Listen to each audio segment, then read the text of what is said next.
Welcome back to Movies on the Brain. I'm Jason, and today we're tripping, stumbling, and crashing our way into the world of Almost Heroes. Directed by Christopher Guest and starring Chris Farley, Matthew Perry, Eugene Levy, and Kevin Dunn, this film is a full on slapstick expedition where every single step of the journey is another opportunity to cause for chaos. From disastrous wildlife encounters to catastrophes of their own making, these two pioneers managed to turn even the simplest tasks into spectacular disasters. So grab your compass. Just don't expect it to help because we're diving into the wonderfully clumsy adventure that is Almost Heroes. Heroes opened in theaters on May 29th, 1988 with a budget of $30 million. During its six-week theatrical run, it earned a total of $6.1 million domestically with no international release.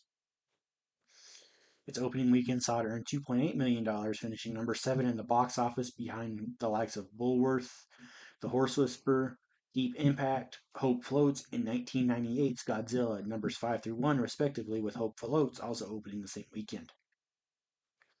Its final week in theaters saw it earn $205,975, finishing its box office run at number 32. In 1804, Leslie Edwards, a foppish aristocrat, and the loud, lowbrow Bartholomew Hunt are competing against the renowned Lewis and Clark to be the first to chart and make it across the United States to the Pacific Ocean. In the beginning of the film, Edwards has high hopes to head the first expedition to make it across the United States. But while he has ambition and funding, he has grown up sheltered and knows little of the wilderness he seeks to cross. To aid his journey, he hires the services of a supposedly knowledgeable wilderness man and tracker, Hunt, who, once they get underway, turns out to be less than advertised. They are aided by a crew of varied, rugged, and grizzled frontiersmen, including the group's version of Sacagawea, a young Indian woman by the name of Chiquina, who is integral in helping them find their way across the dangerous and unknown terrain ahead, as well as eventually becoming Edwards' love interest. Along the way, the group goes through various mishaps and ordeals, such as having to deal with quirky and indigenous Indian tribes and vicious animals, a conquistador named Hidalgo, as well as running out of food and romantic snafus, as Hunt's ineptness often causes more problems. Along the way, Edwards and Hunt's shared journey helps Edwards shed his aristocratic, snooty ways, and he learns camaraderie and honor, as well as a more humble view of the world he thought he understood. Hunt finds true friendship in Edwards and a sense of self-confidence he had not known before. After many hardships and setbacks, they eventually make it to the Pacific coast, just minutes before Lewis and Clark's expedition. However, once the celebration is over, they find out that they do not necessarily want to go back to their old lives and collectively decide to continue their adventure, leading Edwards and Hunt's expedition to further explore the great uncharted world. Now let's look at the cast and some of their other roles they've had. Chris Farley as Bartholomew Hunt. Before his passing in December of 1997, other roles for Chris Farley included Tommy and Tommy Boy, Ronnie the Mechanic in Coneheads, and the bus driver in Billy Madison. Matthew Perry as Leslie Edwards. For his passing in October of 2023, other roles for Matthew Perry included Maury in Birds of America, Hudson Milbank in Numb, and Timothy in She's Out of Control. Eugene Levy as Guy Fontenot. Other roles for Eugene Levy include Charlie in Finding Dory, Jim's dad in the American Pie franchise, and Howie Rotman in Bringing Down the House. Kevin Dunn as Hidalgo. Other roles for Kevin Dunn include FBI agent Doyle in Chain Reaction, Bob Singer in Love Suspicion, and Marvin in Draft Day. Lisa Barbus- Barbuscia as Shaquina. Other roles for Lisa Barbuscia include Laura in Bridget Jones's Diary, Nikki in Rabbit Fever, and Lilith in Serpent's Lair. Bokeem Woodbine as Jonah. Other roles for Bokeem Woodbine include Herman Schultz in Spider-Man Homecoming, Uncle Earl in Queen and Slim, and Tim Pitt in Billionaire Boys Club. David Packer as Bidwell. Other roles for David Packer include Lane in Strange Days, George in Intrepid, and Brad in Bombshell. Hamilton Camp as Pratt. For his passing in October 2005, other roles for Hamilton Camp include Bentley in Heaven Can Wait, Hig in Doctor Dolittle, and Dracula in Scooby Doo and the Reluctant Werewolf. Patrick Crenshaw as Jackson. For his passing in December of 2005, other roles for Patrick Crenshaw include Blue in Old School, Jimmy D in Herbie Fully Loaded, and Reverend Mason in the Beverly Hillbillies. Stephen M. Porter as Higgins. Other roles for Stephen M. Porter include Bulge in Best in Show, Willie in Welcome to Redville, and Yo-Yo Charlie in Angel. Christian Clemenson as Father Gerard. Other roles for Christian Clemenson include Dr. Chuck in Apollo 13, Thomas E. Burnett Jr. in United 93, and Ray in Lost and Found. Franklin Cover as Nicholas Burr. Before his passing in February of 2006, other roles for Franklin Cover included Dan in Wall Street, Tom Willis in the TV show The Jeffersons, and Herbert Hoover in The Day of the Bubble Burst. Jonathan Joss as Bent Twig. Before his passing in June of 2025, other roles for Jonathan Joss include John Redcorn in the TV show King of the Hill, Uncle Steve in Abduction of the Fourth Kind, and Robert in the Cyberpunk 2077 video game. George Aguilar as Chief Two Roads. Other roles for George Aguilar include Gary in Park Benches, Grandfather Stone in Dreamkeeper, and Mr. Fat in Phoenix. Louis Arquette as the Merchant. For his passing in February of 2001, other roles for Louis Arquette included Clifford Woolley in Waiting for Guffman, Wyler in Tango and Cash, and Fred King in Ready to Rumble. Don Lake as Elias. Other roles for Don Lake include Stu Hops in Zootopia 1 and 2, Buddy Campbell in Mascots, Sergeant Simon in 1993's Super Mario Bros. John Farley as the bartender. Other roles for John Farley include Tom in You Don't Mess with the Zohan, Agent 38 in 2008's Get Smart, and John in Walk of Shame. Tim DeKay as the new bartender. Other roles for Tim DeKay include Peter Burke in the TV show White Collar, Senator Pastore in Oppenheimer, and Jim in Political Disasters. Brent Hinckley as the Trapper. Other roles for Brent Hinckley include Officer Murray in The Silence of the Lambs, Arnold in Touch, and Rick in Falling Down. David Barrera as Ferdinand. Other roles for David Barrera include Luis in Girls Never Call, Hector in 10.0 Earthquake, and Beto in No One Gets Out Alive. Jay Lacopo as Hector. I didn't plan that one, honestly. Other roles then for Jay Lacopo include Chuck for Worse, Phil in Third Wheel, and Jay in Marry Me or Die. Frank Salcedo as the Old Indian. For his passing in July of 2009, other roles for Frank Salcedo include Ben Whitemoon in Creepshow 2, Ted in A Boy Called Hate, and Charlie in Best of the Best 2. Rusty Schwimmer as the execution witness. Other roles for Rusty Schwimmer include Irene Big Red Johnson in The Perfect Storm, Peggy Dysplasia in The Belko Experiment, and Joan in The Sessions. Harry Shearer as the narrator. Other roles for Harry Shearer include Ned Flanders in the TV show The Simpsons, Gene in Father Figures, and Punch It in Small Soldiers. You know, just from the first scene, seeing Chris Farley lose his mind makes me miss how he was as an actor.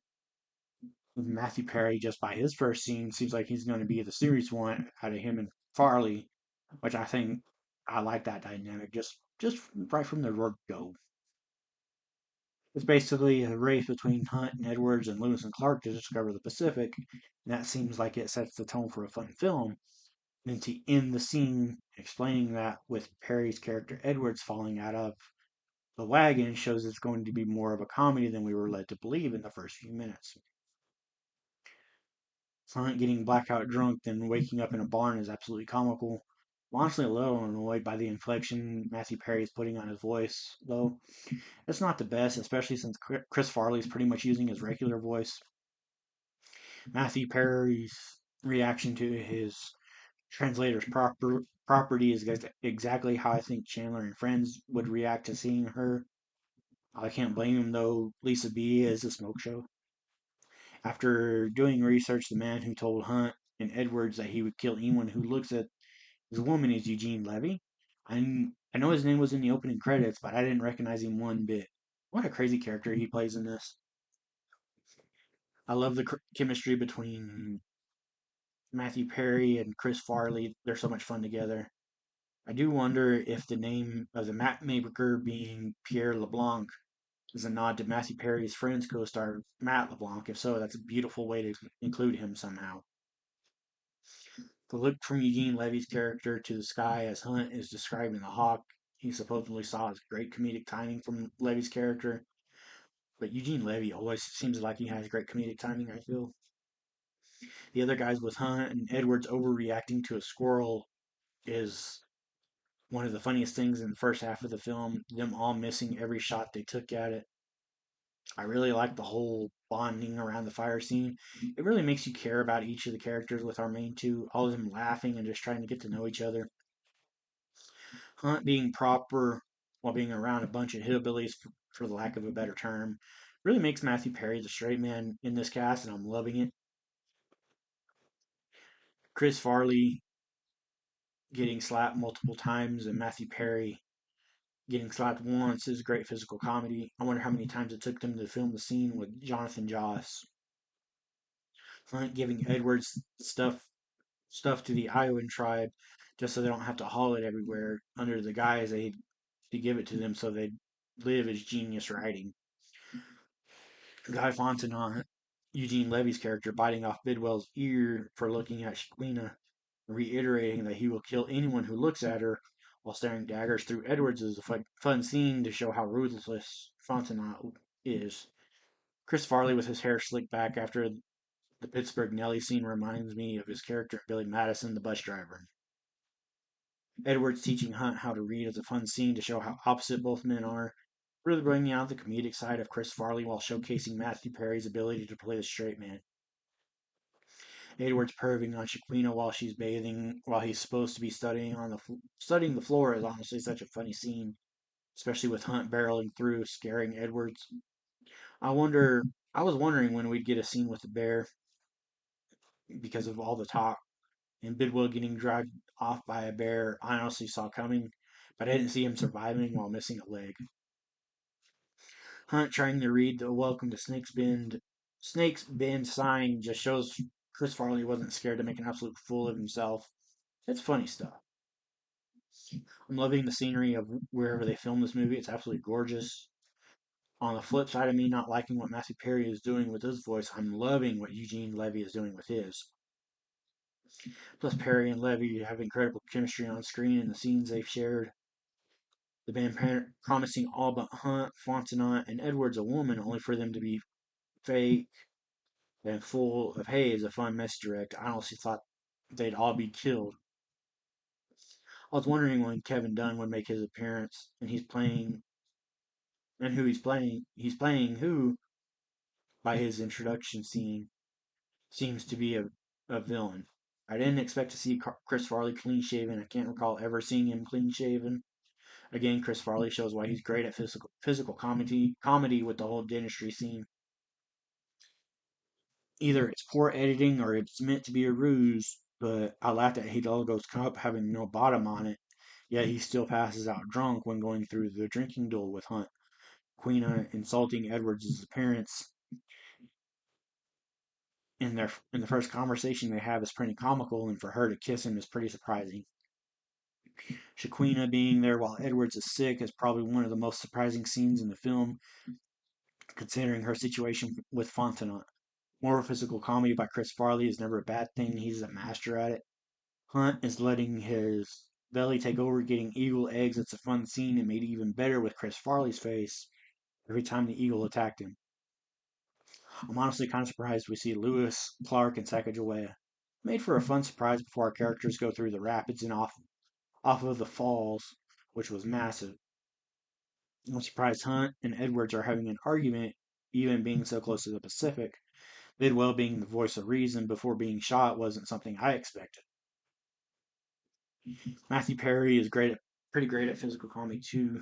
I feel like Hidalgo saying he's going to cut Shaquina's hair because would never be as beautiful as his is a weird way to word it, but it does make sense in a way, I guess.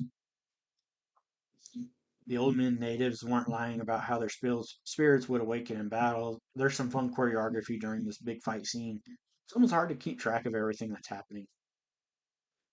I like the choreography of the sword fight between Hidalgo and Edwards.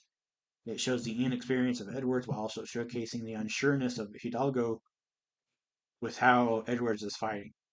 I don't know what I was expecting, but Hunt being taken over the ocean by an eagle wasn't it. Edwards and Hunt actually meeting Lewis and Clark to the Pacific wasn't what I expected. It was a fun little twist, I thought. Overall, I had a fun time with the film, even though the accent or inflection Matthew Perry was using on his voice got annoying pretty quick. Now, some fun facts and trivia. This movie was filmed in fall 1996 under the title Edwards and Hunt. It was originally intended for release in summer 1997, but was delayed a year due to a merger between Turner Broadcasting, which bankrolled this film, and Time Warner. Elias, the shop owner that Bartholomew Hunt goes to for a bath, a shave, and tooth removal, is loosely based on Charles Wilson Peel, painter from colonial times who also practiced taxidermy and dentistry. The ship that the group starts their voyage in is the same ship captained by Russell Crowe and Master and Commander, The Far Side of the World. Bill Murray, Hugh Laurie, and Hugh Grant were considered for the role of Leslie Edwards. And that wraps up Almost Heroes, a film that barrels forward with all the goofy charm, clumsy misadventures, and over the top slapstick you'd expect, but one that also carries an unexpected heaviness. The laughs are big, the chaos is constant, and the spirit is pure Farley, which makes it hit just a little deeper. Knowing this was Chris Farley's final film gives even the silliest moments a bittersweet echo. You can feel his energy, his timing, his heart, everything that made him one of a kind, shining through every ridiculous stumble and every explosive mishap. It's a send off wrapped in laughter, but one that lingers long after the joke lands. This is Movies on the Brain. I'm Jason, and I'll see you in the next adventure.